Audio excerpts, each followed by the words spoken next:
Stand up comedian Kunal कामरा यानं केलेलं विडंबन अभिव्यक्ती स्वातंत्र्य म्हणून न्याय्य ठरू शकत नाही. उपमुख्यमंत्र्यांचा अपमान सहन केला जाणार नाही. कामरानं माफी मागावी, मुख्यमंत्र्यांची स्पष्टोक्ती. स्टँडअप कॉमेडियन कुणाल कामरानं उपमुख्यमंत्री एकनाथ शिंदे यांची बदनामी केल्याचा आरोप करत शिवसैनिकांची मुंबईत कामराच्या सेटवर तोडफोड. कामराविरोधात पोलिसात तक्रार दाखल. विधानसभेच्या उपाध्यक्षपदासाठी येत्या 26 तारखेला होणार निवडणूक. अध्यक्ष राहुल नार्वेकर यांची विधानसभेत घोषणा. राज्याच्या विविध भागात सामाजिक न्याय विभाग 125 वसतिगृह सुरू करणार असल्याची सामाजिक न्यायमंत्री संजय शिरसाट यांची विधान परिषदेत माहिती.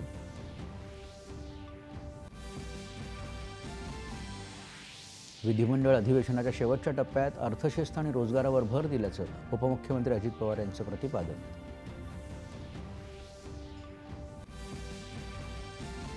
विरोधकांनी केलेल्या गदारोळामुळे संसदेच्या दोन्ही सभागृहांचं कामकाज दुपारी 2 वाजेपर्यंत तहकूब.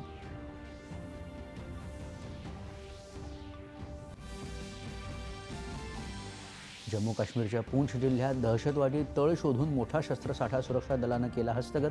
दहशतवादी हल्ल्याचा कट उधळला. राज्य शासनाच्या विविध विभागाच्या सेवा व्हॉट्सॲपद्वारे उपलब्ध करून दिल्या जाणार. मुख्यमंत्र्यांनी दिली माहिती.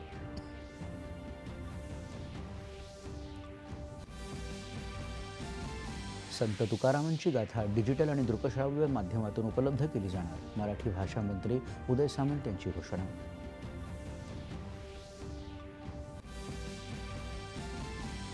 नागपूर हिंसाचार प्रकरणातला मुख्य आरोपी फहीम खान याच्या नागपुरातल्या अवैध बांधकामावर महापालिकेची तोडक कारवाई. आणि भारतीय पुरुष आणि महिला संघांनी कबड्डी विश्वकरंडक दुसऱ्यांदा जिंकला. भारताच्या दोन्ही संघांनी अंतिम सामन्यात इंग्लंडच्या संघांचा केला पराभव. नमस्कार, एकच्या बातमीपत्रात मी समर्थ म्हात्रे आपलं स्वागत करतो.